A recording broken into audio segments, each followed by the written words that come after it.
Our guest today is Jim Beauregard. Jim is the Director of Research and Development for the Mennel Milling Company. He has worked for many well-known brands like Pillsbury. Jim is an expert in all things baking. He has forgotten more about flour and cake than I have ever learned. I hope you enjoy his sense of humor as much as I do.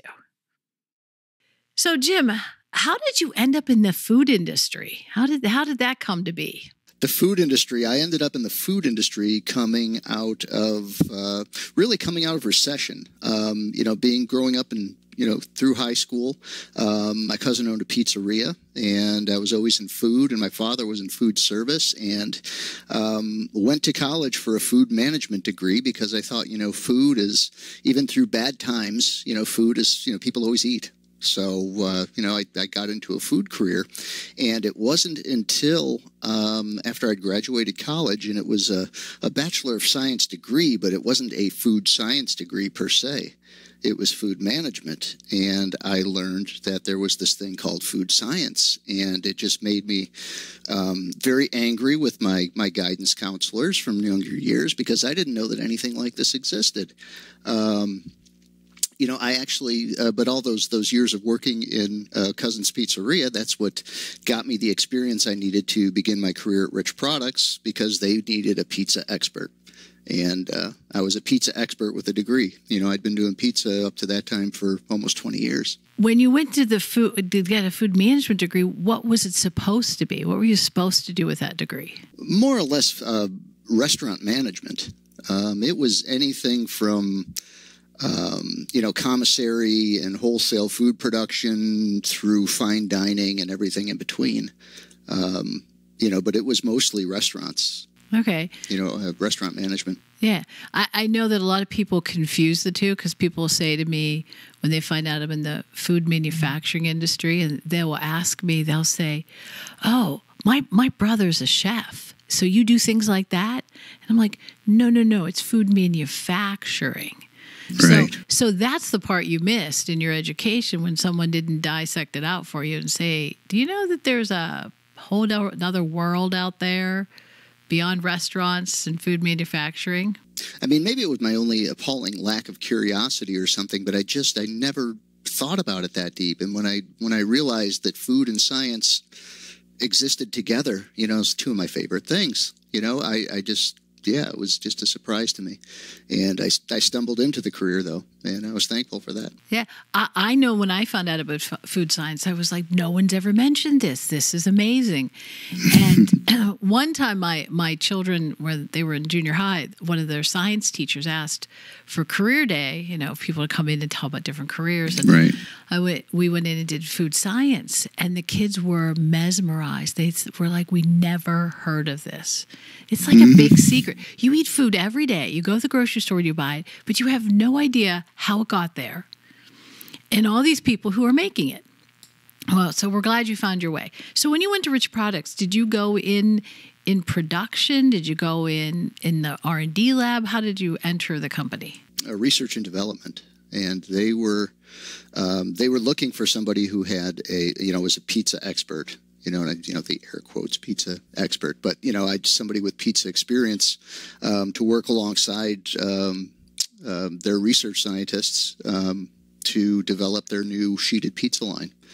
Rich's was very big into frozen dough, and they needed somebody to guide them as to what the good dough was, what a good pizza is. Somebody who had that resident knowledge in-house. Did you know the science of it, or did you just know that if you do this and this, you get a good dough, and if you do that and that, you get a good dough? Did you know the science, all the things about the systems? No, on some very rudimentary levels on some things, but yeah, I didn't know.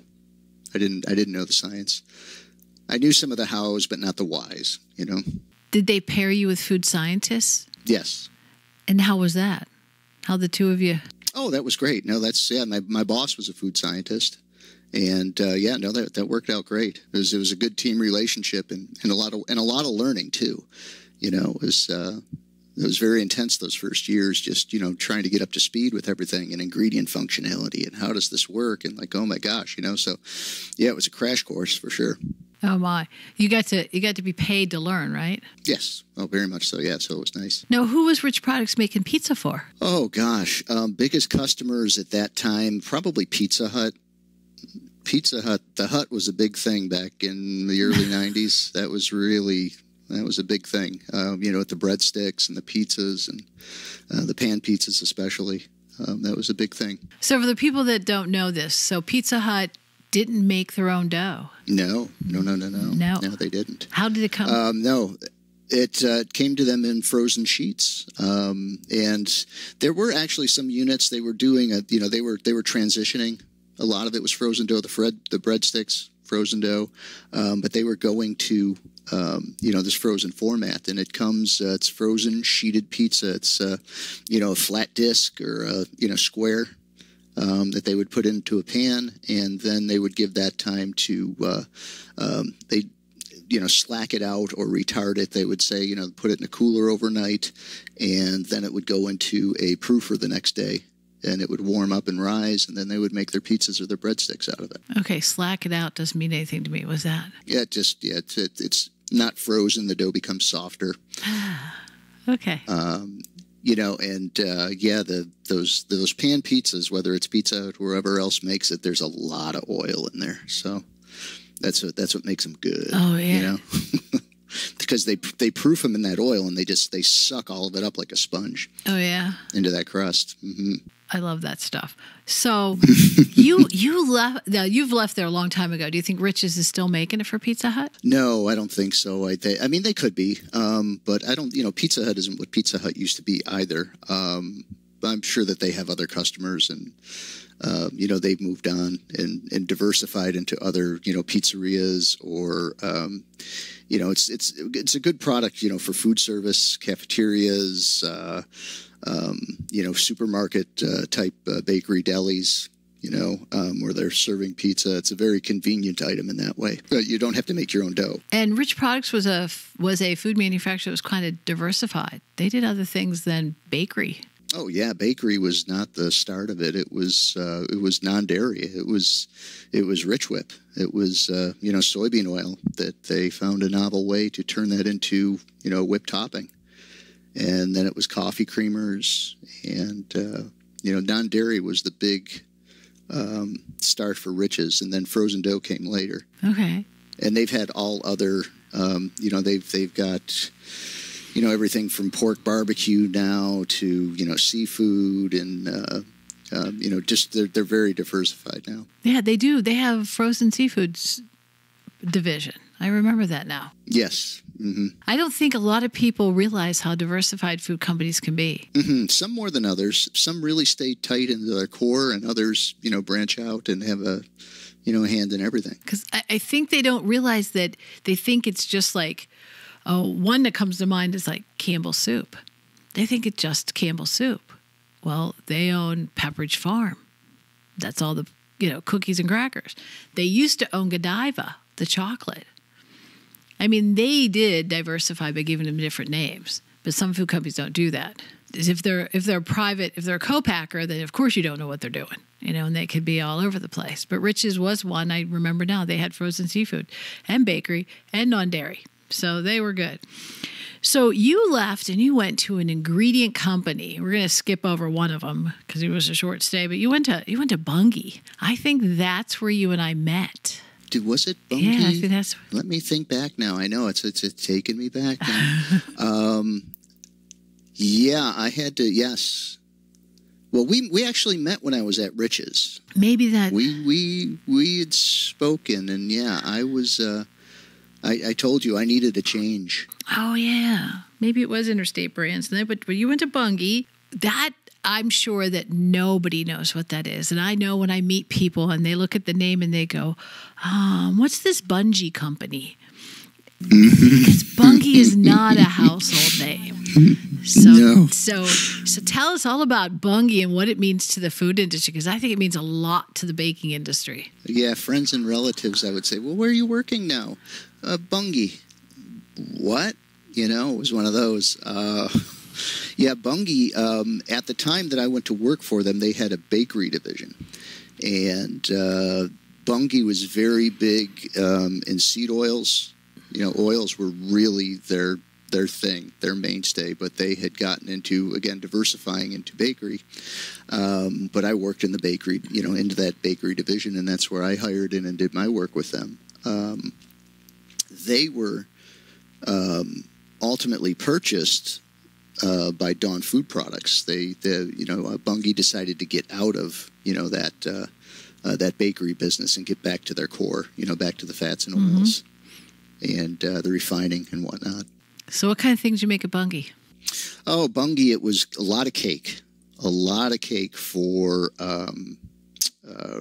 supermarkets. There was a lot of in-store back then. This is when a lot of stores still did their baking, and they would buy 50-pound bags of this mix. And they would add water, egg, and oil, depending on what your makeup instructions were. And they would just make big sheet cakes and half sheet cakes, and sometimes even 9-inch round cakes, depending. But it was usually the big birthday cakes that they would do in the supermarkets. And that was a big part of the business. A little bit of donut at Bunge, but cream cake was a big thing too. They had purchased a small West Coast company. It was R&H, way back. I don't even know when the transaction took place, but that was part of their portfolio, and that was really like an industry standard as far as cream cakes go. And a cream cake is. If you've gone out to, again, the in-store bakeries and you have one of those big 3-4 ounce muffins, that's a cream cake. That's usually what that's made out of. What makes it a cream cake? What makes it a cream cake? I'm going to have to, I can tell you, but I'm going to have to kill you after this. It's like a pudding. And what they do, it's a lot of fat. It's a lot of oil, starch, and vital wheat gluten. And what's vital wheat gluten, Jim? Wheat gluten is the protein. Gluten is the protein that gives flour its strength. That makes flour such an amazing thing. That's why your bread stands nice and tall when you make a loaf of bread, and why you have that nice bite in your pizza crust. That's the gluten. And what that gluten and starch and oil do in that cake batter, it makes like a pudding. They call them sometimes pudding cakes. Oh, is that the same thing as if I took a box of pudding and put it in my cake mix? Almost? Okay. Not quite the same things. Depending on what was in your in that pudding, But yeah, it's very close to that. In all the years I've worked in this industry, I've never heard someone use the term cream cake. So if I'm eating it, do I know the difference between it and a regular cake? Yeah. Yeah, it is. It is. It's, again, probably by the fat level. It can hold a whole lot of liquid oil, due to the ingredients that are in there, the starch and the gluten. It has a much, people would say moister. Oh, okay. And it's not necessarily moist. It's oily. Ooh. But it has that perception in your mouth of being very moist. You're making these mixes, and the bakeries are buying them, and the grocery store is buying them, and the people in the back are mixing them up and baking them and icing them, and that's what people are buying. Yeah, and you'll see a lot of these, again, the cream cakes. It'll either be in the pound cakes and the small tins, the small pound cakes. They'll, use a cream cake for that. A lot of times muffins, though. It's a really big muffin ingredient. Now I know why muffins are 490 calories in one muffin. Yes.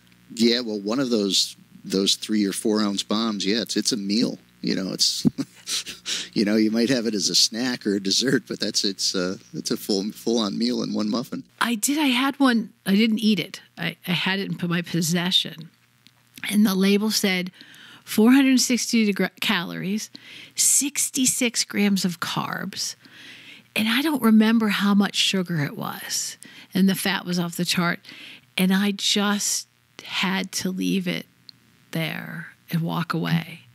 I had to. I said I wouldn't. If it could have been shared, I would have. But it was a banana nut, and my husband won't eat banana nut. Oh yeah, those are good. One of my favorites. I had to walk away. So all those muffins at Sam's Club and stuff, those are what you call cream cake? Yes. Yes. Now I understand, because they are so good. Oh, they are good. They are. It's one of my favorites, really. So in the day of the day of the life of your job at Bunge, what'd you do all day? Did you spend it baking? Did you spend it making things? What'd you do? Oh gosh, yeah. It was trial and error, a lot of it, and you've got.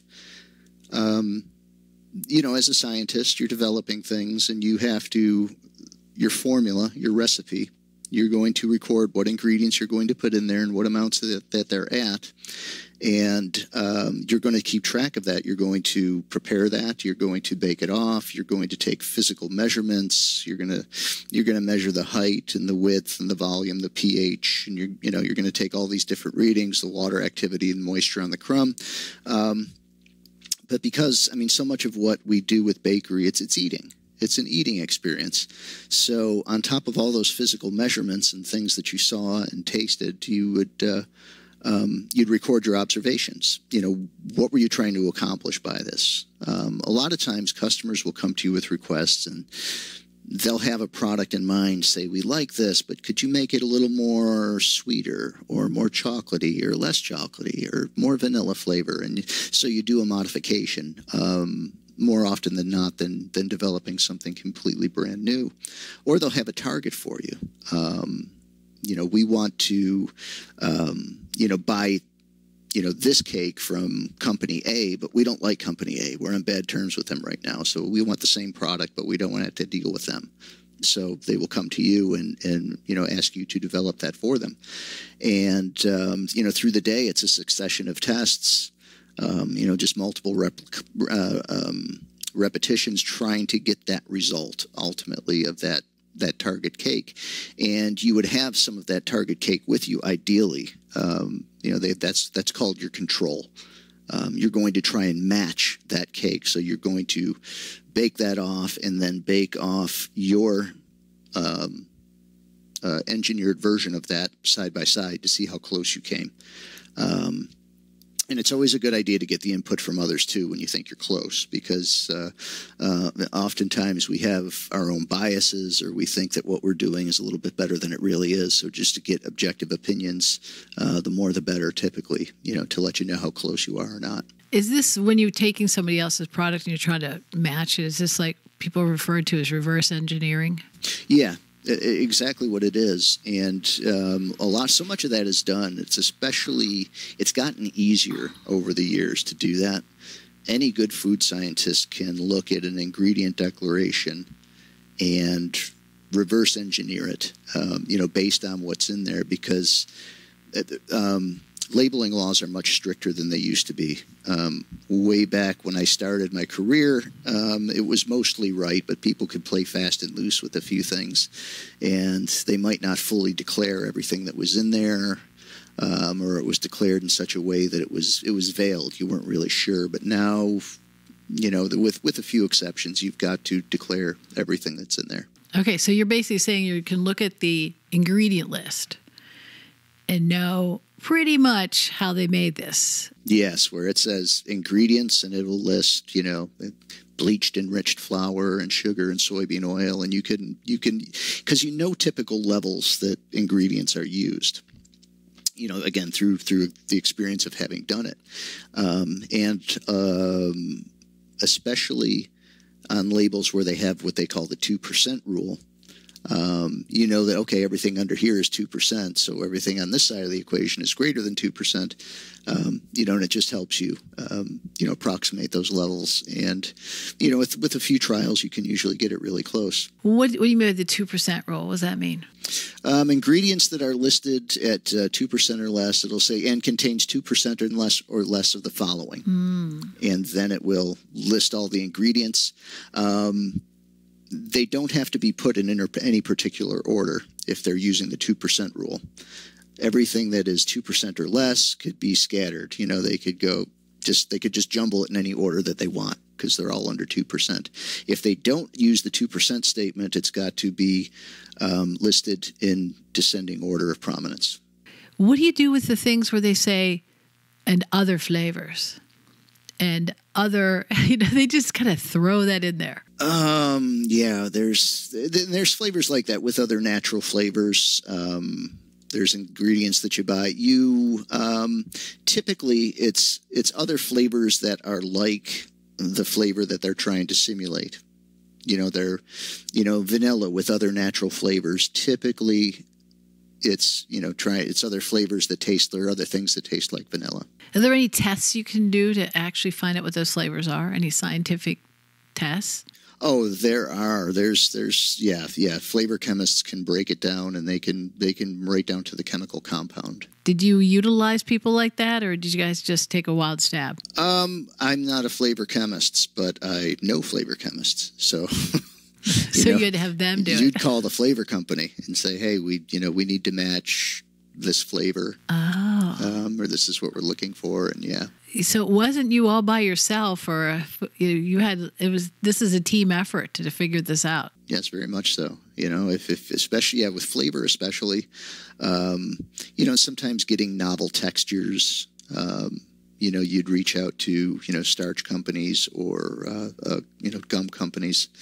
You're trying to achieve certain mouthfeels or structures in the different products that you're making. What was your biggest challenge at Bunge? At Bunge, I think it would had to have been working on Safeway cakes and getting that Safeway account. That was particularly tough.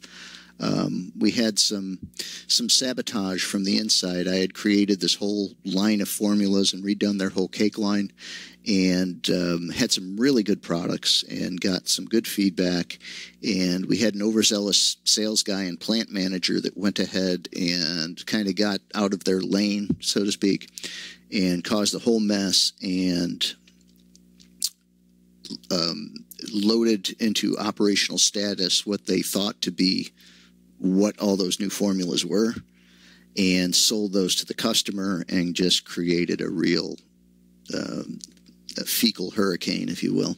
It was just, and then I've got to go out to Arizona and, fly out to Phoenix and find out what's wrong, what happened. And then you do all the digging and the uncovering, and you say, whoa, wait, what formulas? You ran what formula? Oh, I see why this isn't working anymore, Because, I went out there and I couldn't get it to, I made up what I thought the formula was supposed to be. It's like, I can't make it fail like they made it fail, until I got into the operation system and saw what formulas they had physically loaded.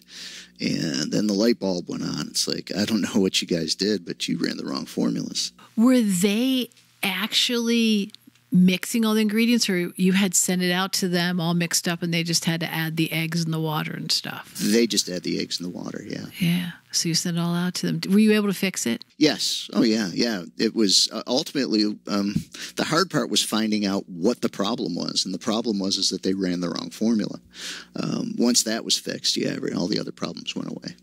Yeah. When you said wrong formula, you mean they added the wrong amount of liquid things to it, the wrong amount of eggs and stuff? No, they somehow got their hands on some older revisions of formulas from somewhere. I don't know how they did it or why they did it, but they just got way ahead of the game. How it's supposed to happen is the R&D person is supposed to hand off to whoever makes live. And there's different operational systems that different companies use, but that handoff is supposed to happen from the R&D person, and it's almost like a chain of custody. Making sure that you get the right formula loaded into the system, and that that the right formula finds its way into manufacturing. Well, I'm glad you were able to save it. They got ahead of things. Yeah. Do you ever have someone come to you and say, I want this to taste like, and they describe it to you and everything, and they might even have kind of this might be close, but it's not really what I want, and you have to really start from scratch? Like some bigwig wants you to make something like his grandma used to make? I've, at same company, Bunge, some of the products that I was asked to optimize, they had products that they had just notoriously had complaints from customers on. And we would take that whole line of cake, they had different names, Moist and More, or different, lines of cakes, and they'd have a chocolate cake, a vanilla cake, a yellow cake, a lemon cake, all these different things. And you'd revamp this whole line, and these formulas, I'd look at them, and, what you thought was going to be just a modification maybe, or you're just, trying to troubleshoot what's going on. They had so many ingredients in them, I just completely threw them out and started from scratch. Didn't know what was going on in the formulas. And one of the executives at the time, as I was showing the cakes, asked me, well, why did you do that? Why did you just throw out the formulas? And I said, I couldn't. There were so many interactions and different things that were happening with that level of ingredients when you have, a yellow cake that's got 32 ingredients in it. And it's, like, what? Where did that come from? Isn't this flour, sugar, shortening, eggs? How do we get up to 32, And I think what had happened is over the years, they just kept putting patches on things, where we've got a problem, it's not working. Somebody has the idea of, we'll just add this gum. No, we'll just add this starch. We'll add this flavor or this other little thing. And I think before they knew it, they had built out these formulas that were just massive. And there was just a lot going on that didn't need to be. Wow. All right. Well, I had years ago, I was helping Kroger with some things, and they came to me and asked me, they were looking for a food scientist that understood baking, because all of their cakes cracked in the summer. And they wanted to figure out why their cakes cracked. Now, I wasn't a scientist, so I didn't know why their cakes cracked. So I went out and searched for a food scientist for them, and I talked to people, and I told them what the problem was because they said I could. And they all said, well, they're having a problem with summer wheat or winter wheat or spring wheat, and they have to reformulate for the different kinds of wheat. And they're not, whoever they're getting their products from are not doing that, because what their solution to to what they did, you want to talk about put a Band-Aid on something, was in the spring, they would triple order, sometimes even 4 times the amount of cake mix that they needed, so that they would use that all through the rest of the year so they could miss the crack season, I guess. They wouldn't have it. So they didn't understand, and they wanted to hire somebody who understood flour. So where in your experience did you learn about flour? Learned about flour as a flour user. Flour was learned on the fly, and the functionalities. Again, I knew how to use it, or when to use it, or what flour to use. I knew that I needed that high gluten, high protein flour for my pizza or my bread, or I needed I needed a cake flour if I'm going to be making cakes. People are like, what? There's chlorine in my flour? It's okay. It's okay. But yeah, you'd need different types of flours for different applications. And in my current position at Mennel, I'd never milled flour, but I knew how to spec out flour as a customer. And by spec out, I mean I would tell them that I needed it to have certain protein levels or ash levels. It needed to function in certain ways. And I could speak flour, although I was not I'm not a cereal chemist. I didn't, go to school for milling. But yeah, that's just things you learned coming through the business and in development, in R&D, and you learn all about the different types of flours that there are out there and what's available to you and what you need to use in what circumstances. So yeah, it was not, I was not a flour expert, but I knew how to use flours. I knew what flours were needed. I understand that you have to use different flour for different parts of the country too. More or less, you'll get different flours in different parts of the country. Mm-hmm. Out west, you'll get a lot more white wheat than you'll get in the east. There's soft red, soft white, hard red, hard white wheats, and they'll grow in different regions. So you'll be apt to get a little different flour, say out west. If you're sourcing your flour from a mill that happens to be located in Denver, you're getting different wheat probably than somebody who's sourcing their flour from a mill in Ohio. One is probably getting a white wheat and the other getting a red, and they function a little bit different, but they're you can make them both work. I think the thing that changes a little bit is say if you're making a cake, the cake formula. That formula might be a little bit different with the one flour as opposed to the other, but basically the same. When I go grocery shopping, all I see is all-purpose flour. Oh, now you opened up a can of worms here now. Okay, go ahead. Now you tell me. Oh, now you see, all-purpose flour is, there are some flours that are very good at making biscuits, and there are some flours that are very good at making breads. And these are all-purpose flours, and there are some all-purpose flours that kind of don't do any of the above really well. There are certain products out there on the market, like a product like a white lily flour, is all soft wheat. Great for biscuits, and applications like that. And that's all-purpose flour. But then you go to King Arthur. You have a King Arthur all-purpose flour, and it's all hard wheat. And there's no soft wheat in it. So it's like, well, how are you going to make a cake with this? And especially when I was talking about chlorination before, you need to modify the flour in order for it to, to hold the sugar. What they call high-ratio cake formulas, there's a lot of sugar. There's at least as much sugar as there is flour in those cake formulas. And you need some chlorinated flour to give you that fine structure and, hold that volume that you need. So you try to make a cake with one and not the other. It might work very well with one, but with the other, it's a complete disaster. And there's really no standard of identity for all-purpose flours as far as the name all-purpose. It just, you can do anything with it, but it's not going to do everything well. And some are just better than others in different applications. Some middle it, some are a good blend of hard and soft. Some are chlorinated, some aren't, some are lightly chlorinated.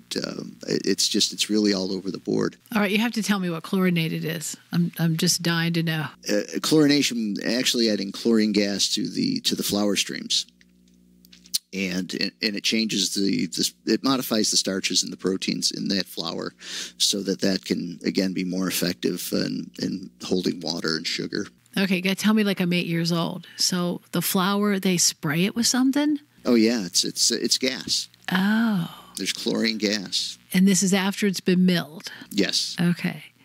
And does the chlorine gas stay on it, or does it go away? No, it dissipates. Dissipates. So it just changed it however you wanted to change it, and it goes away. So we're not having any chlorine in our flour. No. No, it's used as a processing aid, and yes, it's gone. But by the time you consume that flour, there's none left. Is that where the word bleached comes from? Now that's another thing. Okay, let's go there. They will say bleached flour. Now bleached can mean two things. It can be chlorinated, or you can also have a substance that we put in there, benzyl peroxide, it's an oxidizer, and it turns the flour whiter. So, it's good for whitening your flour and for blemishes if you have any, so you can a little on the cheek. But yeah, so bleached flour it could be benzyl peroxide, it could be chlorine gas, or it could be both. Some flours are bleached and chlorinated, but they're still bleached flours. So when somebody says, "Oh, it's a bleached flour," I need more detail than that. I need to dig into it more. Well, what do we mean by bleached? If I'm trying to match a specific flour, there's different things you need to know about it, and things like pH would tell you, if there's chlorination in the flour or not, because it'll be a lower pH certainly if it's chlorinated. Now, is chlorinated flour bad for you?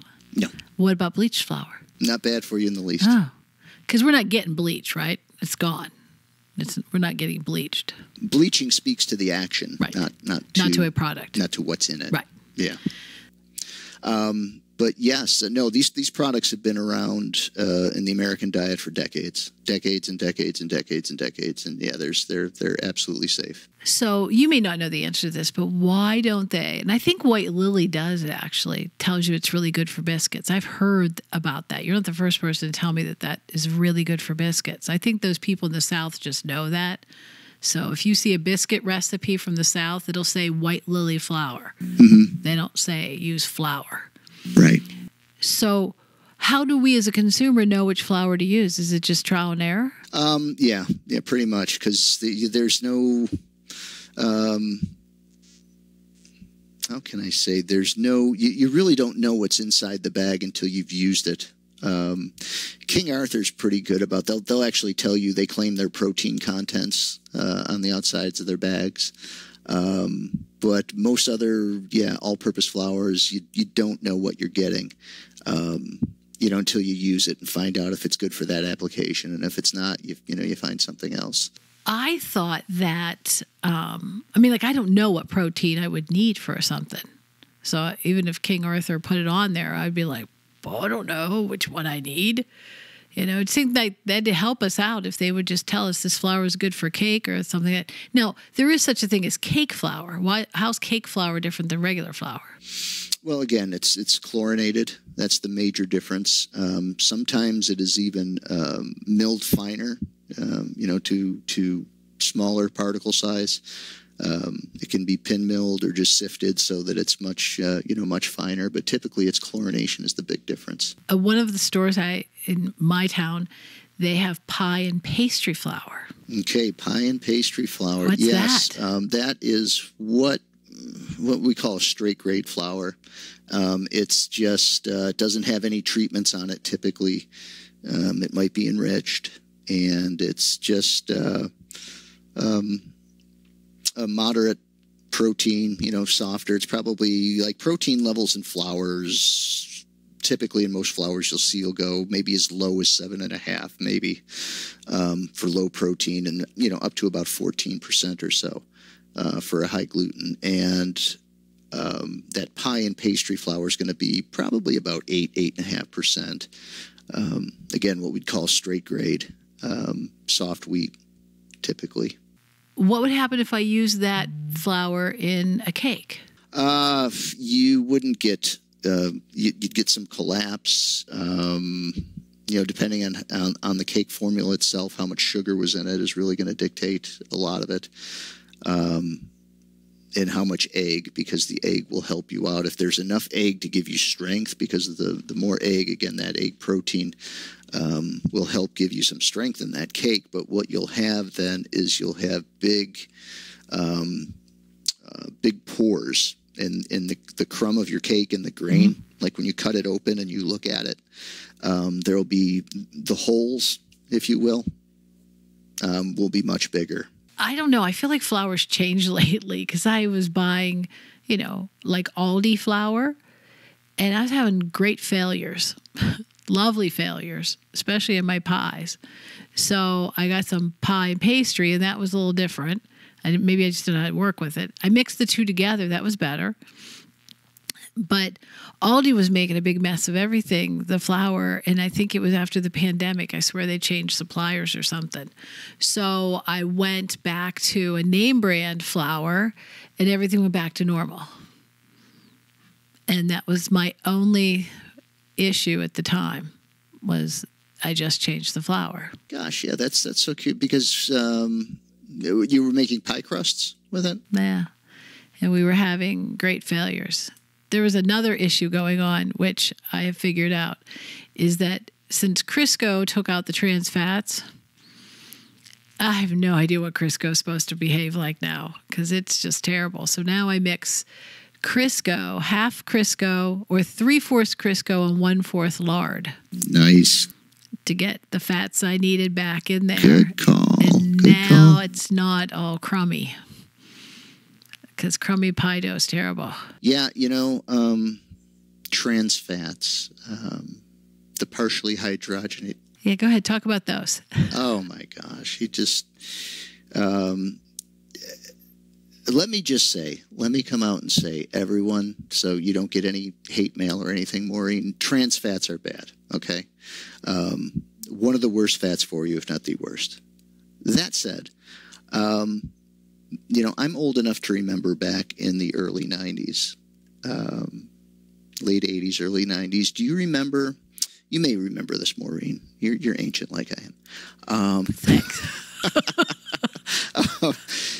Remember, tropical oils were bad for you. They're going to kill you. Oh yeah. No tropical oils. None of that. Oh no, tropical oils, bad. Well, then the next villain to come along was the partially hydrogenated oil, which is that's where the trans fats come from, is the process of hydrogenation. And what we did in the industry to replace those fats is we replaced them with, drumroll, tropical oils. Oh, and now this is it's no PHOs, no trans fat. This is all good for you now. Oils like palm and coconut, mostly palm, have replaced that. But partially hydrogenated soybean oil was really just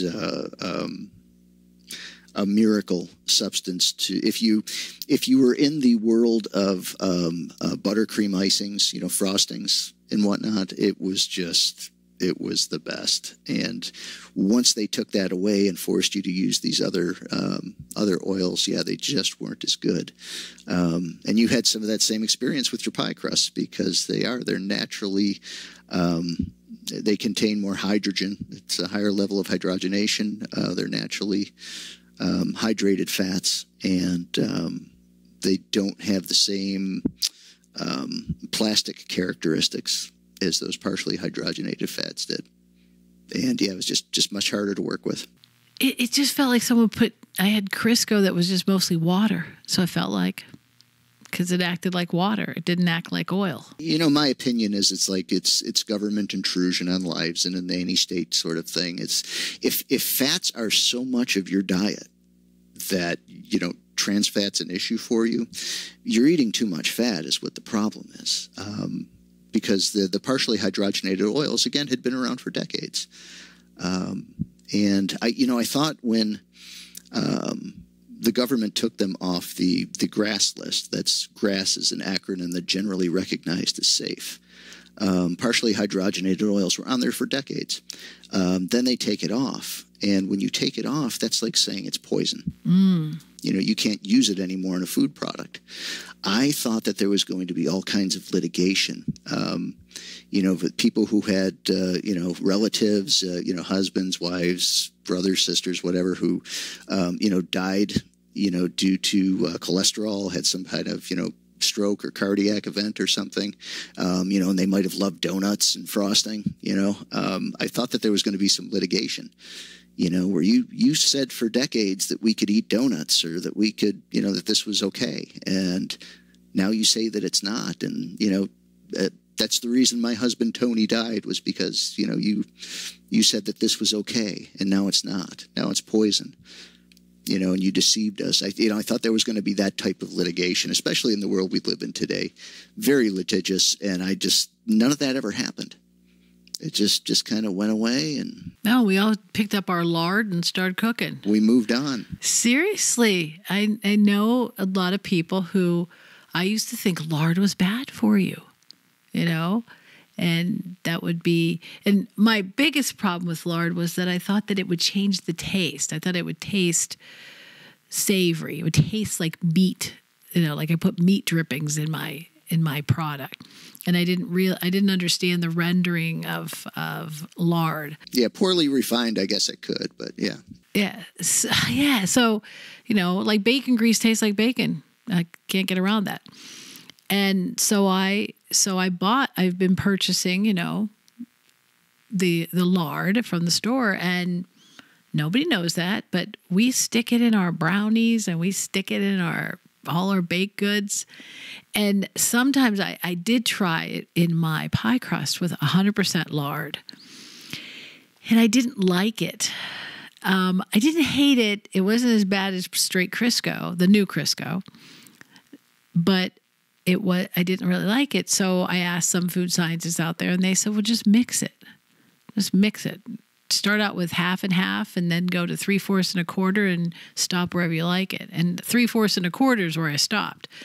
I like the way it behaves. I like the taste. It just was, I guess I needed that Crisco taste, whatever that is. Well, it's funny that you say that, because we, as consumers, we become accustomed to tastes. Like maple syrup is one of my favorites.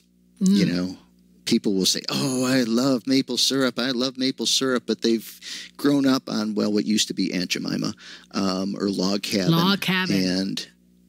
And they think that's what maple syrup is. And then when they have the real thing, oh, I don't really like this, And, it's like those syrups are fine things, the log cabin syrup, or, what used to be Aunt Jemima. What do they call it? Pearl now? Pearl Baking Company or something, yeah.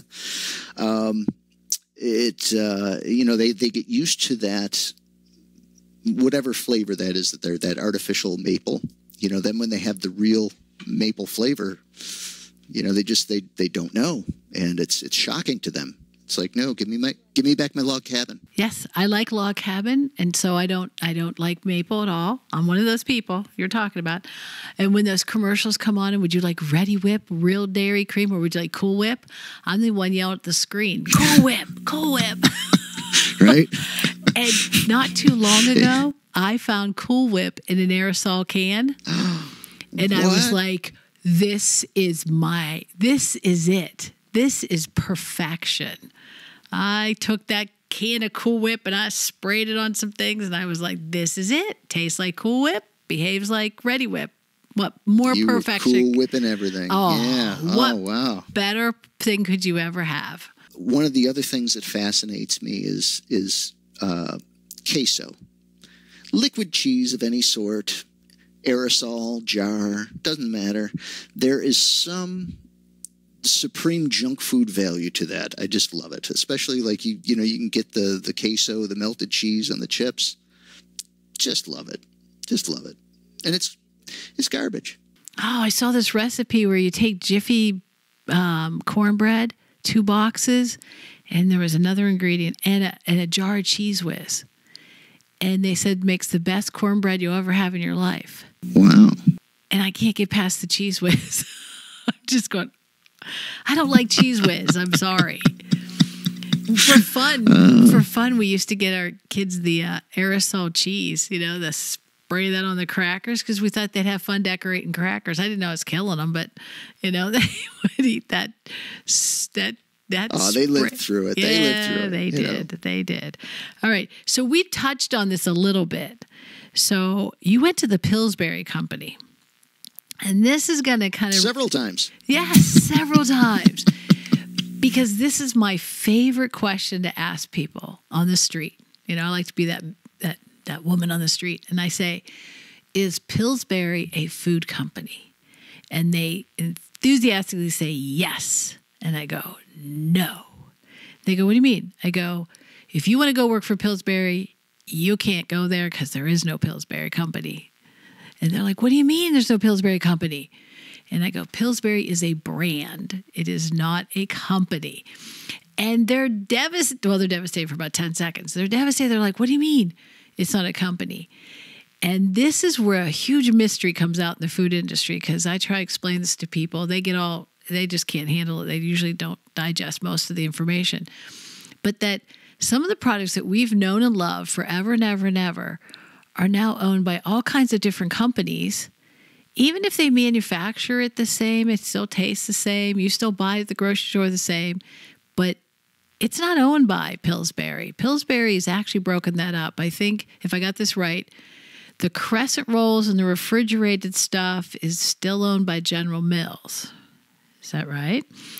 All the bakery mixes are owned by Hometown Foods. That's the retail bakery mixes, yes. Retail bakery mixes. Who owns the Pillsbury flour? The Pillsbury, that's still General Mills. General Mills sells the flour. Okay, the bags of flour. Well, no, wait. The retail flour is Hometown. Okay, and the industrial. the wholesale industrial, 50-pound bags and things like that of the Pillsbury dry mixes. That's General Mills. Okay. All right. So that's what people do that really blows their mind. So when you were at the Pillsbury Company the first time after Bunge, what part were you in? I was in what they call par-baked breads. It was a little company, Signature Breads. It was part of Hazelwood Farms, which is another defunct company, and it was up just north of Boston. And I was with a good story on this one, too. I remember I was there maybe 3 months and was in the process, of house hunting with my fiance, now my wife. And I remember, we're on the way back to the airport, and she just breaks down sobbing. I don't want to live here, And I'm just like, oh my gosh, what have I gotten us into now, just again, 3 months at the company, I'm still in temporary housing, put her back on the plane. Well, I tell you what, it's just like divine providence, act of God. Who comes and buys my Hazelwood Farms? Pillsbury. Here comes the Doughboy. Oh, I love the Doughboy. Yep, the Doughboy came and bought us. And, because I was so new to the company, I didn't have any information they wanted. And I spoke to their VP of R&D. I said, look, if I'm not in your plans, long term, can you get rid of me now? And they were so good about everything. Just really took good care of me. And it's like you get 3 months severance, and you've been with the company 3 months. That's a pretty sweet deal. So got me out of a big jam, and my wife didn't have to live north of Boston. And no offense to anyone who's in Boston, I love it there, but my wife's not a fan. And then you went to Brill, Henry and Henry. No, we had to stop before that. Oh, what was that? I missed it. Had to stop before that. That was Carey Ingredients. It was Carey's DCA Bakery Division in Hillsdale, Michigan. Again, they don't have a bakery division anymore. Carey Ingredients doesn't. Okay, so you went there. But yeah, I was moving somewhere. Now, I'm married by this time as I'm interviewing for this job. And I remember talking to the president of the company, Kevin Lane. Good Irishman, right down to the brogue, had a great voice, loved listening to him talk. And he said, what are you looking for, in your next job, Jim? And I said, I really want to find a place that I can, lay down some roots. I want stability. I don't want to be bought out again. And he gets all worked up and slams on the table. Damn it, Jim, we're Carey Ingredients. Nobody buys us. We buy other people. And I said, Kevin, I'm in. I am in. I'm 100%. I'm your guy, And I got hired, and we, started, we were there maybe 2 years, maybe. And who comes in? I don't know. Was that Dawn? Pillsbury. That's It's Pillsbury. It was the same transition team because Pillsbury was so big. They were owned by Diageo at the time, who's, big alcohol is their big thing, right? So it's the same transition team, the same people. They come into the office, and it's, it's like hugs and high fives. How you guys been? Yeah, it's been a couple years since I seen you. You chasing after me? Just it was really funny. That they would buy me twice. They weren't a bit surprised? No. They were just buying up companies. That's what they were doing at the time. They were just that late 90s, early 2000s. They were just buying. So Carey sold you. Yeah. Yeah, they sold me. He said they would. Did you go back and say something to Kevin Lang? Hey, you never say never, When they offer enough money, you take it. Okay, so you're there. Oh, so did they let you go again? Actually, I was going to stay with them. They wanted me to, but what would have happened? We were in an old, it was an old mill, and it had a dry mix capability there too. They had the ability to do dry mix in Hillsdale, and they were going to close this down.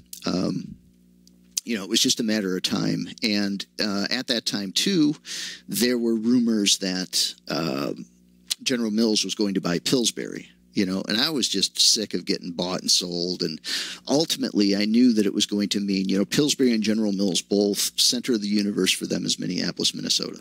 And, I was like, I don't know, I don't know if I want to go to Minneapolis or not. Let me test the waters and see what's out there. Make a move on my own, and chart my own destiny as opposed to having to follow, be moved wherever, the company moves me to. So that's when the opportunity came with CSM, which ultimately Brill and Henry. So you went back to Buffalo. Yep. That's home base for me and my wife. Yeah. Go Bills. It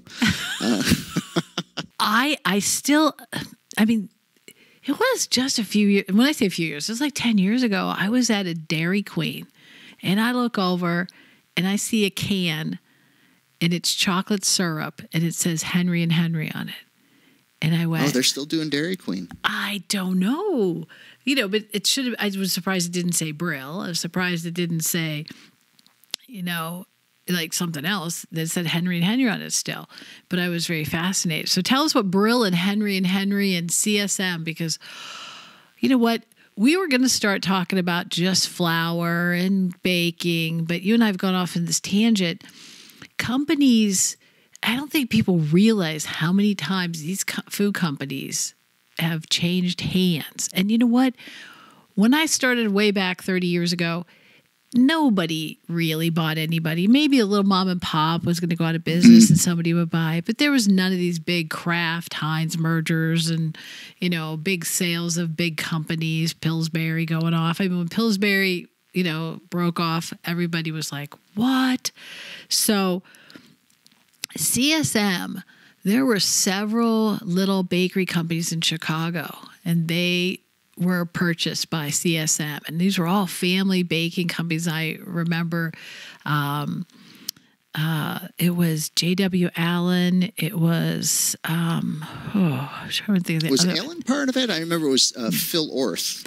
Yes, that was that too. J.W. Allen, and there was another one, and they in Chicago. Carps. That's what it was. I knew it was a K name, Carps. Yeah, and these are companies who you thought would never sell. They were going to give it to their kids, who were going to give it to their kids, or give it to the kids. But they all sold to CSM. So now we had all these companies, they stayed in the same places. They didn't leave their buildings. And I think they ran the labels up until the labels were gone. So if somebody had like 10 years worth of labels, they were still running them 10 years later because they didn't want to buy new labels, for their products. So they just kept all broken up. So you were part of the CSM that was part of, had Brill and Henry, even though it still had all those other companies I just spoke of. Yes. Yeah. So what did you make at Brill and Henry? Oh, made a lot of good stuff at Henry and Henry. Henry and Henry was known for their high-quality fruit fillings, and they also made fondant-based icings and buttercream icings, but it was really their fillings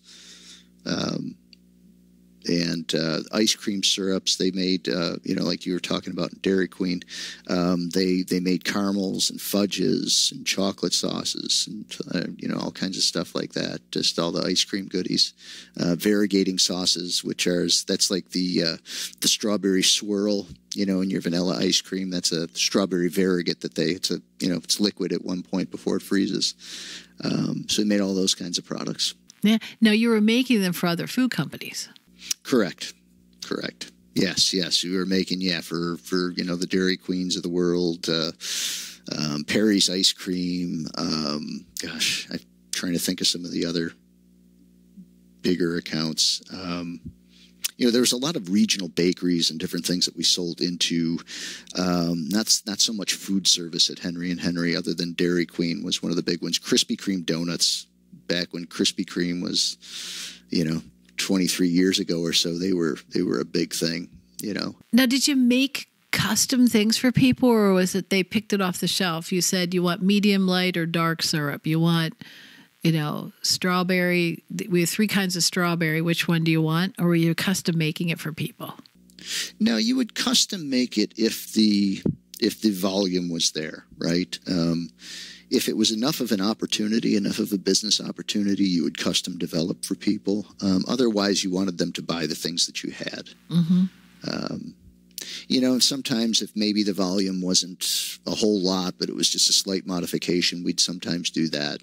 If it was just, can you make us, lemon filling that's just a little less tart, or something, we might entertain the opportunity if it was big enough and it wouldn't be a lot of heavy lifting, a lot of work. So if someone like Perry's Ice Cream, they were making their own ice cream and they just wanted a caramel ribbon or a fudge ribbon, or did you do any of the inclusions, or did you? And I'll tell people what inclusion is. None of the inclusions. No, that was another part of CSM. Actually, QA ingredients, I think it was at the time. Ah. They did all the sanding sugars and different things the like jimmies. that. They used to do it. Yeah. And the sprinkles.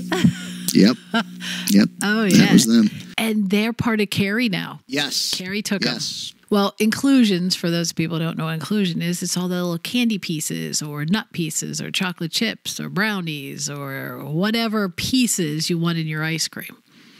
Could be the dough. That's one thing I dislike is, when people talk about chocolate chip cookie dough ice cream.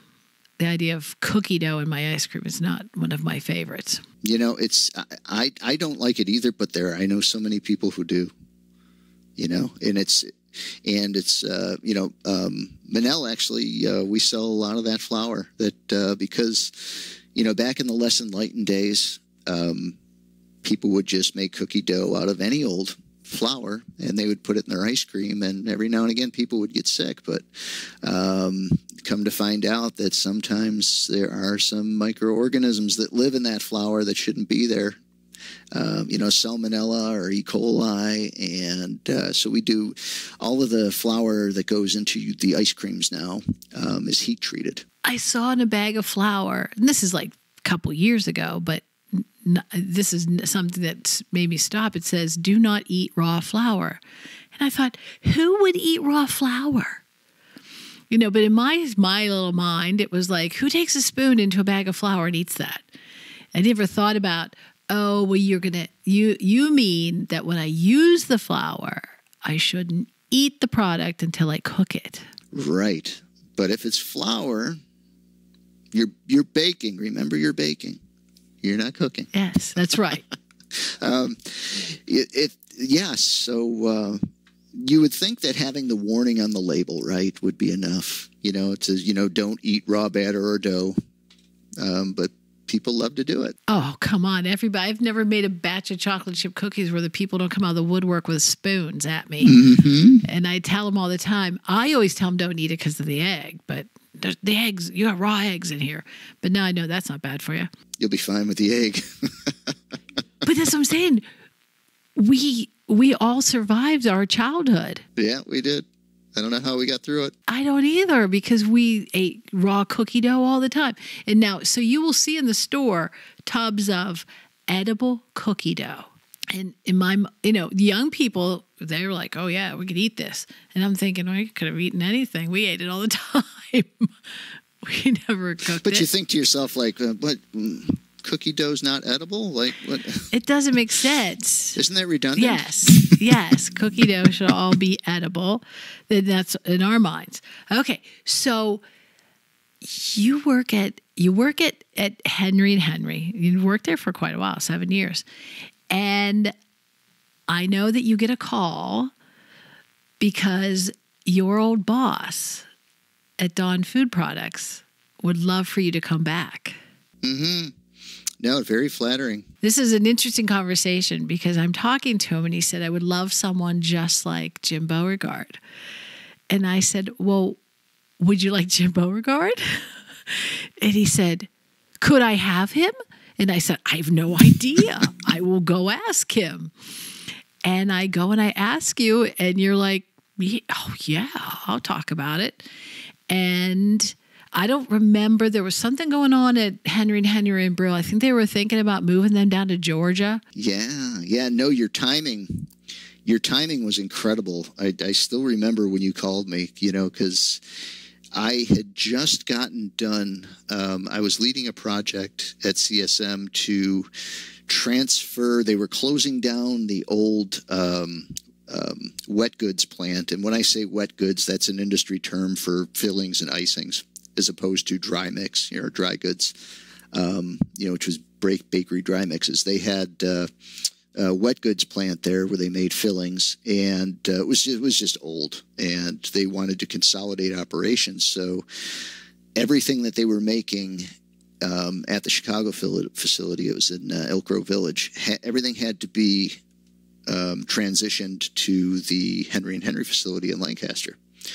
And this was just a huge undertaking. I forget how many dozens of products it was, or dozens of formulas. It was hundreds of products, because they all came in 2 or 3 different sizes, and it just took months, and it was excruciatingly. It was just tedious. It wasn't fun work, and being lectured all the time about how this has to be seamless and transparent, Jim. Nobody can know the difference, and everything's got to be exactly the same, and just all the formulas that needed to be completed and updated, and the paperwork, and it was just a mess. But got that done. I think it took 5 years off my life, maybe. And at that point, then they announce, after all this is transferred, how we're thinking of closing the Lancaster location. So they had been telling me that there was a job waiting for me in Atlanta, right, down at the Brill facility. Down there, we got your office all ready, Jim, and so I'm waiting for an offer letter, right? Just that, okay, I've got it. I was up front with them, like, guys, I've got a family, I've got stuff going on. I really need to see this in writing. Oh, don't worry. So they announced that they're going to close the Lancaster facility, which they never did. And they want me to be in charge of now transferring all the product that is at the Lancaster facility to another facility that they'd yet to even build in New Jersey. So at that point, I was just, I was ready for a move, because there was a lot of uncertainty. They didn't give me an offer, and it looked, my worst case scenario was like, okay, I'm going to go through this transition now and move all this product for them. And then they're going to say, oh, geez, Jim, change of direction here. Things didn't work out.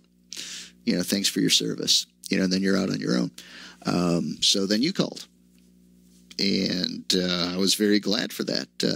Get a chance to work with Richard Spencer, and it was very flattering too, to have an old boss ask for you. And Richard wanted me in there because of my knowledge. I was like a one-stop superstore for him, because Dawn at the time was doing products for Weight Watchers, and also some other national accounts like Walmart and whatnot. But they were the individually wrapped packaged baked goods on the retail shelves. And a lot of these products where it was, not only the snack cake or whatever, but it was, had filling and icing a lot of times. And he had somebody then in me who could do both for him. I was able to develop the filling, develop the icing, develop the snack cake, and put all those together. So it was a lot of travel, great experience, going to Dawn, great company, family owned.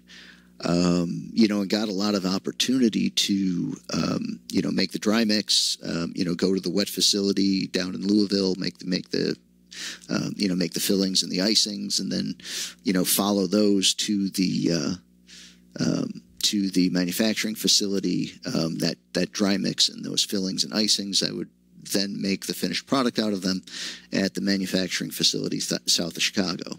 So it was, very intense, but really just a lot of fun, very satisfying. Now, did Dawn make the actual finished product, or were they having it co-manufactured? Nope. We actually made it. You did? Okay.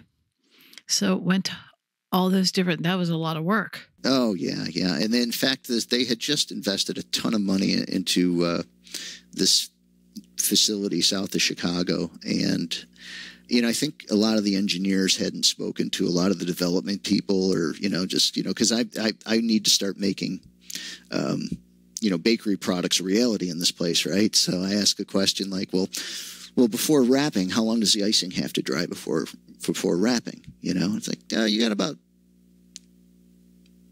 90 seconds, maybe up to 3 minutes, They had this high-speed line, and there was just not a lot of time. Typically, you want a good 20 minutes, for these, type of icings, wrappable icings, before you put wrap over a icing of some kind of snack cake. You want it to have time to dry, and that's usually a good 20 minutes to a half hour. Depending on your line. But we just didn't have that here. So there were a lot of developmental challenges, and a lot of, too, when it came to the Weight Watchers products, a lot of nutritional restrictions.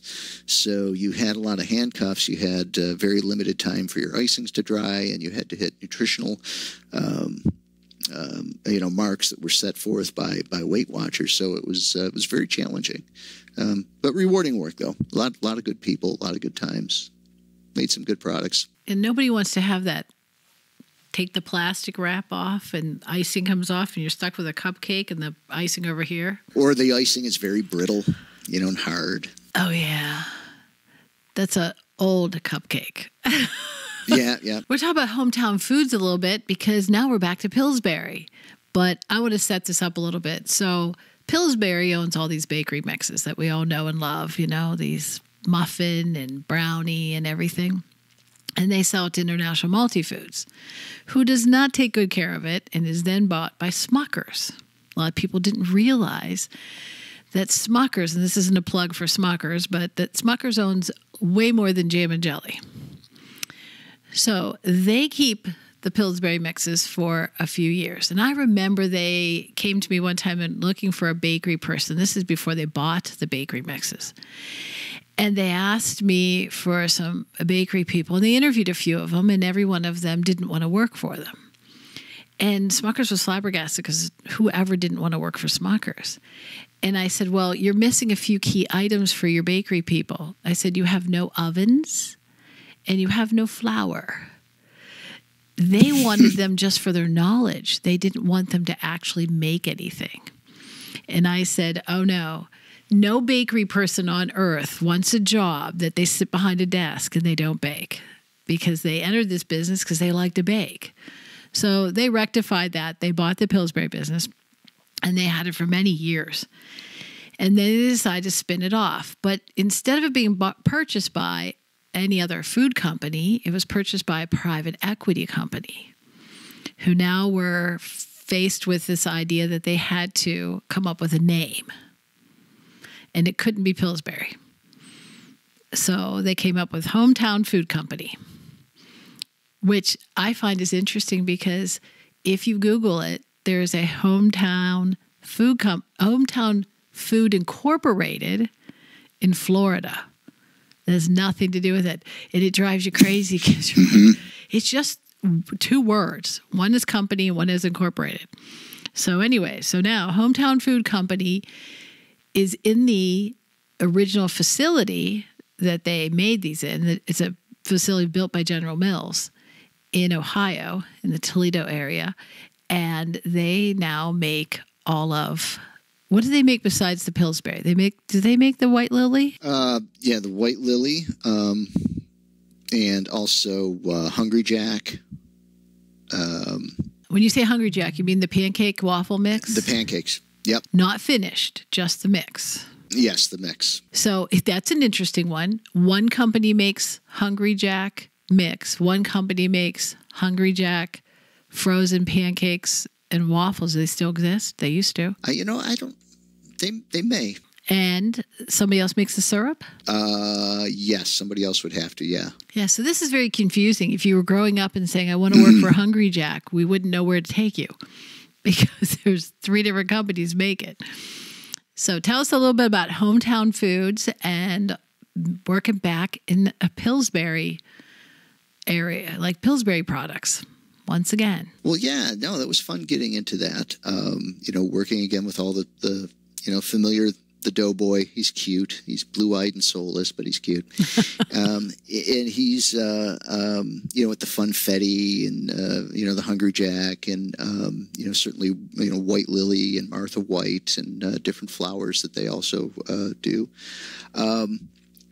It was good to get back into that, and it was a unique challenge because they had, it was a team of one, hired to be a director of a team that was, yet to be built. It was, It was because Smucker's kept all the R&D people, right? Right.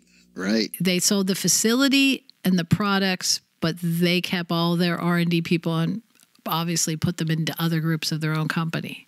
So you were handed this with like, here you go, make it happen. Yeah, and it was, it was drinking from a fire hose. You had to get a team, interviewed and hired, and there was a new R&D lab that was being finished, and there was a new what we call PLM system. It's product life cycle management. It's a big long word. Term for, this is where your formulas and specifications go, essentially. So we had to get a, new system there because we were running on the old Smucker system, and we needed to get a system of our own up and running. And this is all, within the first year or so. Get the team hired, get the lab, get the PLM system, and oh, by the way, in that first year, I think we brought another 50 some odd products to market, in that first year. So I was doing the bench work also, so it's like you're slinging flour and baking and developing and interviewing, and it was a lot of long days and hard work, but ultimately we got it up and running. What were the new products? What was the challenge? Because you think about it, you think, well, don't we just keep making Pillsbury products the same we've always made them? Oh, it was line extensions, especially a lot of it was the, Funfetti. There was a lot of that. And then there was a lot of, the doing, the Baker's Corner stuff. They were doing some stuff for Aldi, and some different private label stuff, that was outside the Pillsbury brand. But it was just, boy, it was busy. Mm-hmm. And the opportunities, the sales and marketing team at Hometown, they just kept it coming, It was a very, very active, new product pipeline. Ooh, I didn't know that they made the Aldi. I'm all about Aldi. Aldi's my store. Oh yeah, I go to Aldi. I love Aldi. Yeah. So and so sometimes Aldi makes things. I'm like, why don't the other people make this? They'll make a product in a bakery product. And I'm like, why didn't somebody else make this? This is fabulous. Yeah. When I was doing this, my wife warns me, as I was telling her about the Baker's Corner project at Hometown, and she says, "Don't screw it up. Don't you dare screw it up. Those are my favorite brownies." So you've got this added layer of pressure. It's like, do not screw up your wife's brownies, or there's going to be trouble. Brownies. I mean, you want to talk about brownies. Brownies everyone knows what the Pillsbury brownie tastes like. Take the Pillsbury mix, make the brownies. And my son loved brownies, and he kind of took that over, and so he made all the brownies. And my sister is very good at making brownies, and we always laugh because we always say, does she really bake them, or does she just show them to the oven? Because they're so moist, they're so chewy. It's almost like they're half baked. But she swears she bakes them. But they're perfect. My son makes the perfect brownie. I swear he started when he was like 2 years old, and he makes brownies. And he could tell you the difference between different brands. Like, well, that one gets baked 27 minutes. This one's like 28 minutes. Things like that. Wow. Because they take brownies very seriously in our family. It's a serious thing. I guess. But it was like, I'm not against store brand brownies as long as they taste like Pillsbury. Yeah, no, that sounds like that's what you grew up on. Yeah. So that's what I would say. If I was the company coming to you saying, Jim, make me a brownie mix, but can you make it taste like Pillsbury? Because that's what I want. I used to say to some of the Pillsbury people, I used to say, what do you people add? And I'm speaking to the crescent rolls, the refrigerated, the ones in the tube. Poppin' fresh. Yeah, you could tell I could pick it out in any blind test, a Pillsbury product, because there was something in there. And I'm not going to tell you what it is because I don't know, but I was told by the food scientists that it's an additive that they put in there for freshness, for shelf life, and they said certain people are sensitive to it. It wasn't disagreeable to me. I didn't say, "Oh, what's that awful ingredient?" I said, "What is this ingredient that I can pick out that I can't taste in other products?" And they said it was a preservative that I was sensitive to and I could taste it. Oh, okay. I was going to ask you if you could taste it or smell it. Yeah, I could taste it. Actually, it was a taste and a feel. Really? Yeah, oh, that's it was interesting. so It had a subtle. texture? Yeah, it was so subtle to me, but I could tell. And so if someone said, "Oh, these are Pillsbury crescent rolls," I'd be like, "No, they're not. No, they're not." Because you're missing that thing I can taste. It's almost, that's why I said it's not a negative. It's a positive, not a negative. It's like when people can taste cilantro, and to some people it's a good taste, and other people it's a very bad taste. Yeah, that's a very polarizing one, cilantro. And what's for me is, for cilantro, it's not a taste, it's a feel. If you put dried cilantro in a recipe, I don't care. It doesn't bother me a bit. I like it. If it's fresh, I will, and I bite into a piece of it. It feels like tinfoil to me. Yeah, that's unique. I don't know. It's kind of you got some food texture issues though. Yeah, that's the only one. To my knowledge, that's the only one. I meet people all the time who can't eat raisins or can't eat cranberries or something. And I'm like, seriously? Sure. I can't eat anything. Cooked fruits. I'm like, come on. But yeah, that's the only one is cilantro. I can feel it instead of taste. So I just tell people, go ahead and put the dried stuff in. Just don't put the fresh stuff in. I don't like that. And I put it in products for a while and thought, what's wrong with this product? And then I figured out it was the cilantro. I didn't realize that's what it was that was causing that thing. So anyways, so you didn't mess up the brownies, I guess. It's no, for Aldi. No, I'm still here. Yeah. And so then you went to your present company. So tell us what you're doing now, because now you're in you're in a very, very niche part. You're doing flour. Well, we're doing flour, but we're doing dry mix too. Mennel has a very big bakery mix present, continues to grow. Mennel has always been known for their flour. I've been a Mennel customer for decades, in various companies using their flour, and always had positive interactions with their people, and I've always loved their flours, above so many other flour manufacturers. Always had good experience with Mennel flour, good quality product. And I got an opportunity to go down there and work with them. And, in fact, they were a customer of ours at Hometown when I was there. But the opportunity, came around to be director of research and development down there, and they wanted somebody with my skill set, to help grow that bakery business for them. And, we've just had been awarded, partner of the year, supplier of the year, if you will, for Dunkin' Donuts, and got to go to Boston recently, and get that award, so that was great. So that was really a big honor for us, and that was in our first year of being a supplier to them. So that was a real feather in the cap for Mennel, and just a testimony to the team effort that went into that, and all the hard work of all the good folks at Mennel. It was really well done. Okay, so you make the mix that they use for the donuts? Yes, we make the dry mix. All the donuts, the yeast raised donuts, and the cake donuts, and yes. Yes, I don't know if any sensitivities. If Duncan wants me to divulge what all we exactly do, I mean, it's no secret we're a supplier, but Yeah. But I'll throw it out there and let you. I'll get beat up later. It's the yeast donuts and the chocolate, the blueberry, and soon to be the cruller. I don't know anything about how Dunkin' makes their donuts. Do you send mix and they make it up in-house and make donuts, or are they made somewhere else and shipped to the store? How's Dunkin' do that? It depends on the.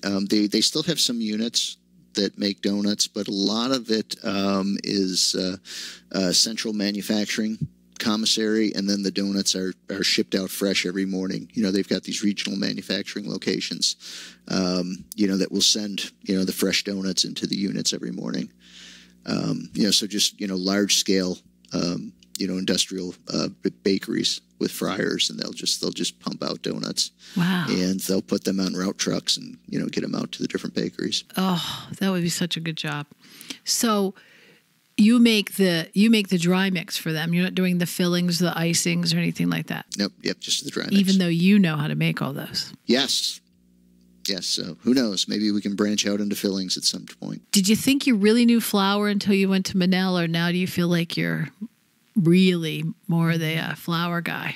No, I'm learning more and more about flour, and there's so much to learn about how it's milled.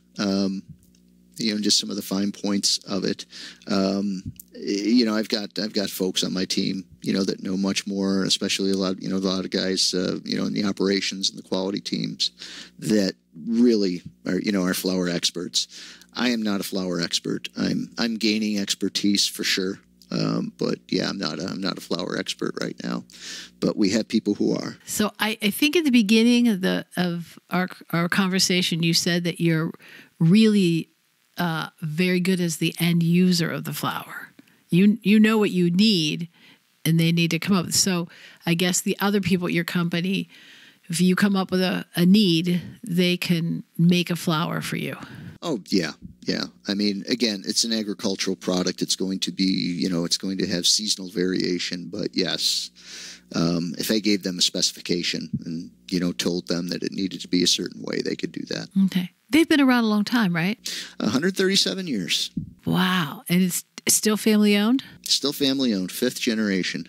Wow. That's wonderful. Yeah, it is. It's a great family, and it's just a great landing place for me. I was so blessed to fall into Mennel, and good leadership team, good folks, and there's something about family companies. I just like working for the family-owned companies better than big corporate entities. I've done both, and it's just you're a little nimbler, decisions are a little easier. It's just I think it's a better working atmosphere. Yeah. I don't think people realize how much, we go into the grocery store and we buy a lot of these big product, these brand names. And I don't think they realize how many companies it took to make that product. And it could be family owned companies, big companies. There's some, as you said, like Dunkin' Donuts makes donuts. And you may not be the only supplier of mix. They may getting it from other companies. So it takes several companies making the mix they make so many donuts. Then they have other companies that have to make the filling and the icing. So there's a lot that goes into making a food product. Oh, absolutely there is. And if you say we make a dry mix, there's the flour, which, we happen to be, it's great that we're vertically integrated, so we get to supply our own flour. But then you're buying the sugar from somebody, and you're buying any starches or gums from one or more other companies. And, you're buying your salt from somewhere else. And then you've got, your baking soda from someone else, and your leavening agents, your leavening acids from other folk. There's really, a good dozen or so companies, that are involved in making that one product. Before, that mix even gets to, say, Dunkin' or whoever the end manufacturer might be. When you tell people what you do for a living, or most of them really just don't understand how we actually get the food from the beginning to the end and to the store and where they purchase it? Do you think they even understand the scope of it? It's complicated, and no, I don't think a lot of folks do grasp that, because I think it's something that we just take for granted in America, especially. It's just there's always, food on the shelf, and you never really think of that whole, that supply chain, that connectivity, like how did it get there? Where did it start? I just don't think we've ever really pondered it that hard. And most people don't have any clue. How were you affected by the pandemic and the supply chain interruptions? It was one of the most unique times in my working career. What we did was not so much develop new products anymore. It was really all of the R&D bandwidth, if you will, all the resources that we had were being dedicated to ensuring supply chain continuity, because we couldn't get in our milk powder, or we couldn't get in our egg powders, or we couldn't get in whatever ingredient it was. You had to start looking at secondary, suppliers, and you have to vet them. You've got to make sure that their product is, that you're still making the same product, even though you're using a different product from a different supplier, or sometimes you had to substitute. And, the FDA had given manufacturers the latitude during, the COVID years to have a little bit of liberty with their labels. If it was an emergency substitution, essentially, as long as it wasn't a food safety, there were no, undeclared allergens or anything. You could, make emergency substitutions without having to change your labels, realizing that a lot of companies have these pre-printed packages or labels with their ingredient declarations on there. And if they have to make a quick change on an ingredient, to keep product on the shelves, they're not going to be able to update those labels, or there's going to be, if they did update the labels or the packages, it would be a huge financial setback for the company doing it. It would take it forever just to get that label. And we really,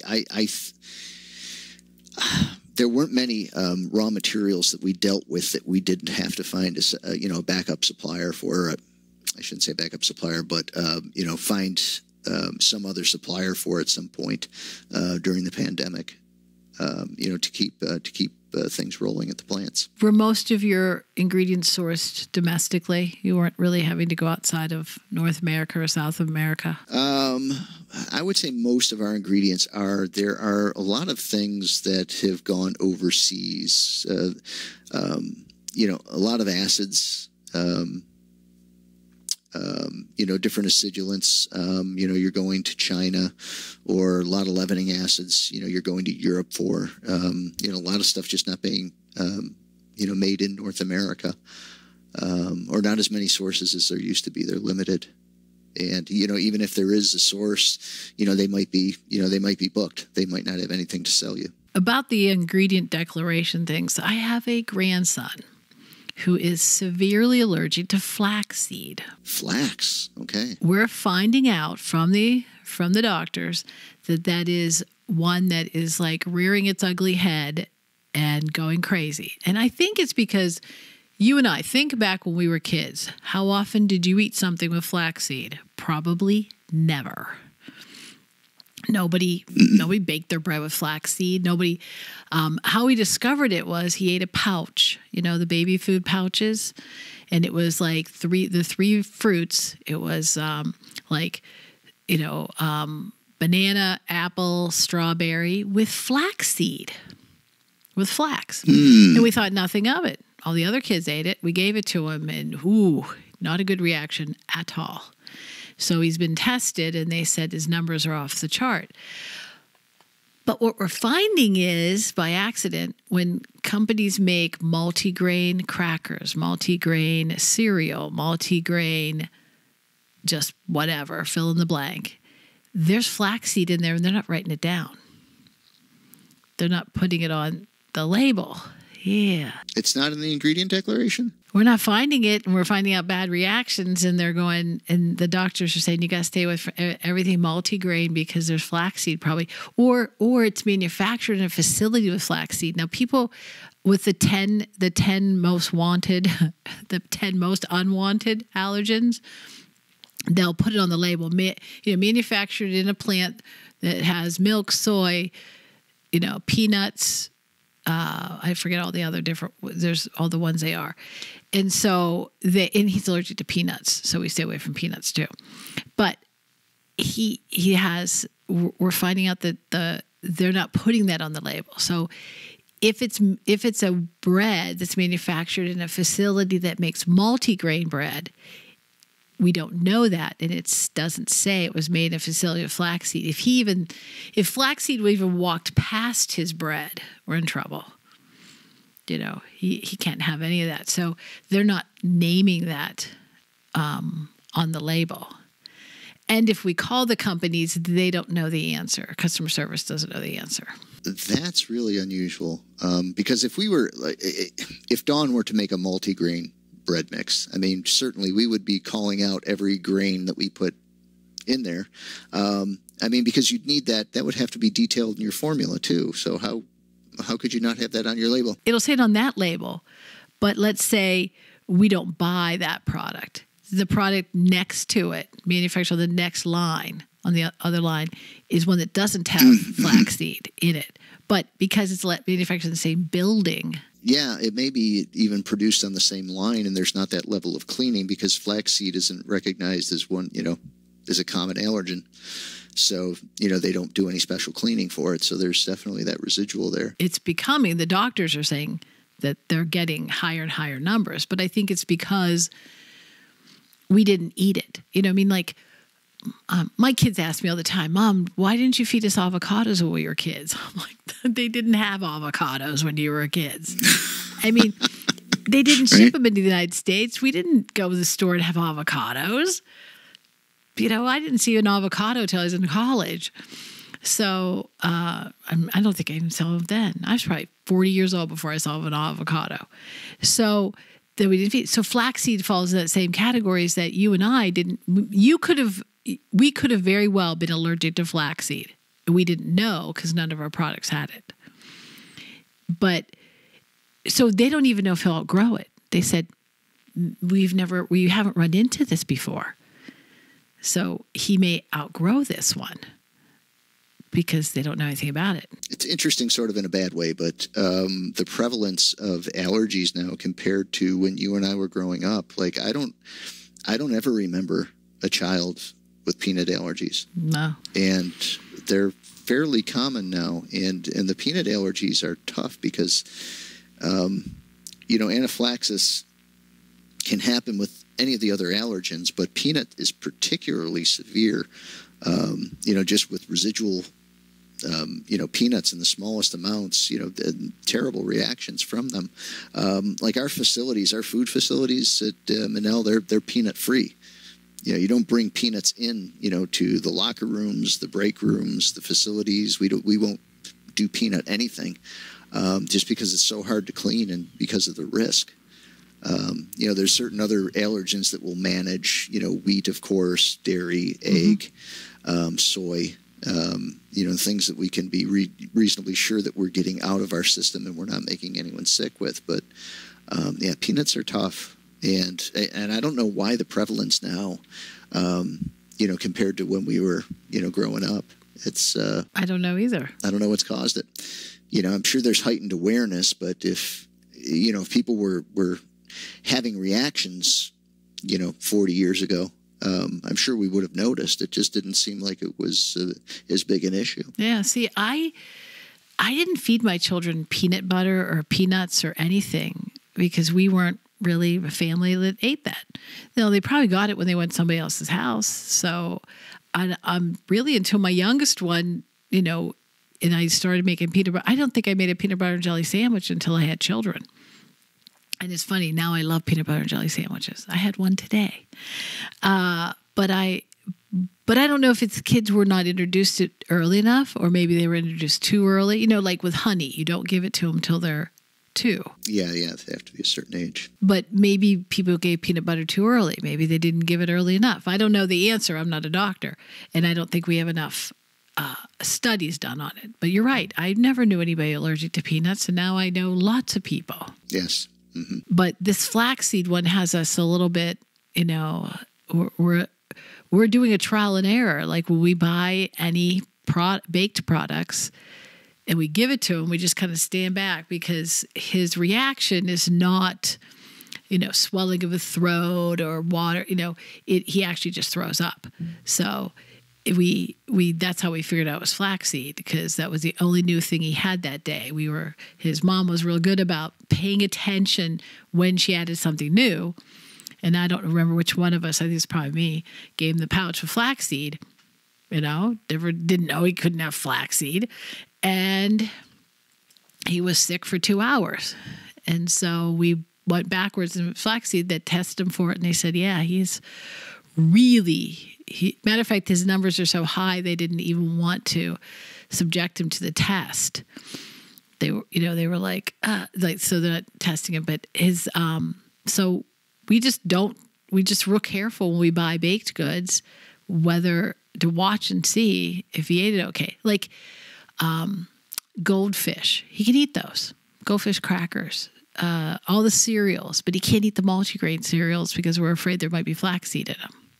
Because I think food scientists are going, oh, this is good, this is good. I guess the second one is sesame seeds. It's now. Yeah, sesame was the newest added to the list, yes. Yeah, see, and the doctor said flaxseed is right behind it because they're having so many numbers. So he doesn't have a reaction to sesame seeds that we know of, but it is the flaxseed.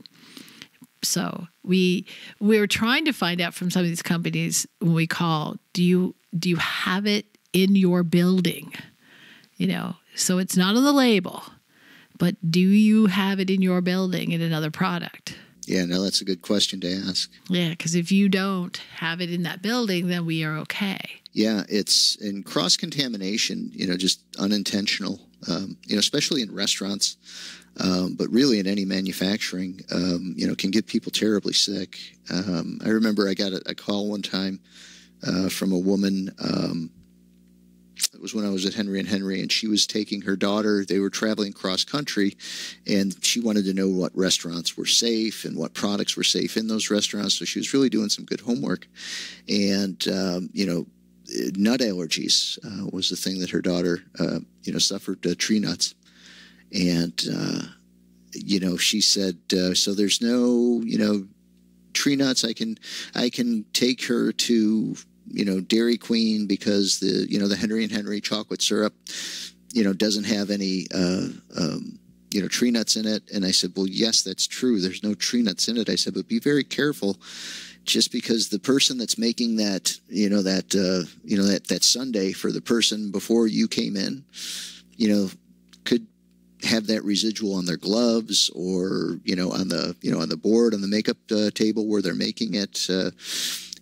They have those ingredients, like the walnuts in the restaurant. So you have to be just really careful. You might want to avoid that restaurant, especially too, if, fast food like that, you've got, unskilled, kids who maybe haven't been trained as well, in the vigilance of making sure you're changing your gloves every time, in between orders, worrying about cross-contamination of allergens like that. It's a bit, if you have allergies, you realize what a big deal it is. I think if, folks who aren't allergic, what's the big deal? But it could be life or death. And, certainly every company that I've worked at, and Mennel, certainly, food safety is a high priority.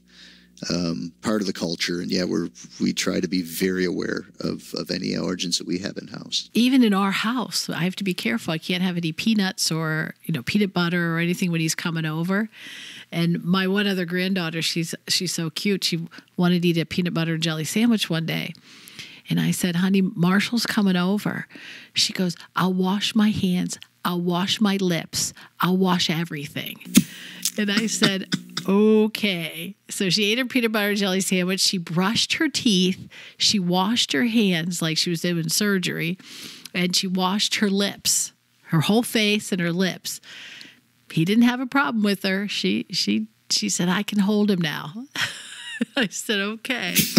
But, even in some places, like you said, your facility, your company, is peanut free. Like, you're not even allowing your employees to bring peanut butter jelly sandwiches or Reese's peanut butter cups or anything. It's so big with peanuts. I have a neighbor who it's actually on her passport that she's allergic to this, and it's on her when she gets an airline ticket, and they actually go in, wash the seat she's going to be sitting in, the back of the seat in front of her, her whole seat. They decontaminate the entire seat before and she gets on the plane first. Yeah, they've eliminated peanuts from a lot of flights now. I mean, I can't remember the last time I saw peanuts on a flight. I was never impressed by that because I didn't like peanuts. So, right. like, don't give me peanuts. But if you make some with peanut oil, we make things in our house with peanut oil. So take that off the list. Guess it's going to have to be regular oil from now on. Well, the peanut oil, I mean, probably safer to do that, but it's highly refined, and it's the proteins that they react to. So probably wouldn't have an issue with it, but I wouldn't chance it either. Yeah, we're not chancing anything because, man, the reactions are sudden and they're violent. Yeah, especially with peanut. Oh, my gosh. Well, I think we've covered about everything we could cover today, because we've gone through all of the things about baking. And like I said, right now I want a donut. Oh, gosh. Well, you got to get yourself to Dunkin'. We have a brand new one right down the corner. Well, I should say brand new. People laugh at me when I say that. It's probably been there like 10 years. But to me, it's brand new because nothing changes around here. It's the way it is. Well, thanks for spending some time with us. Thanks for going over all the baking and everything, and hope some people learned this. And you know what? I have a heart for this. Maybe somebody's listening to this and says, I didn't know about food science either. I didn't realize there's this whole world of manufacturing, and I'm going to go check it out. Mm-hmm. I hope they do. It's a good career. It is. It's a great career, and we need more good food scientists. So get out there. Takes you places and makes people happy. Your customers, you're selling a happy product, especially donuts. Happy product. Oh yeah, you'll make food. You'll make friends for sure. It's a happy food. It's bakery especially. Food science is so broad and can encompass so many different segments, but bakery in particular, it's usually a celebration or a happy time when you're having baked goods. So yeah, it's a nice field to work in, and you see a lot of smiles. Well, good. It was good to see you today. It's good seeing you too. Thank you so much for having me. Oh, you're welcome.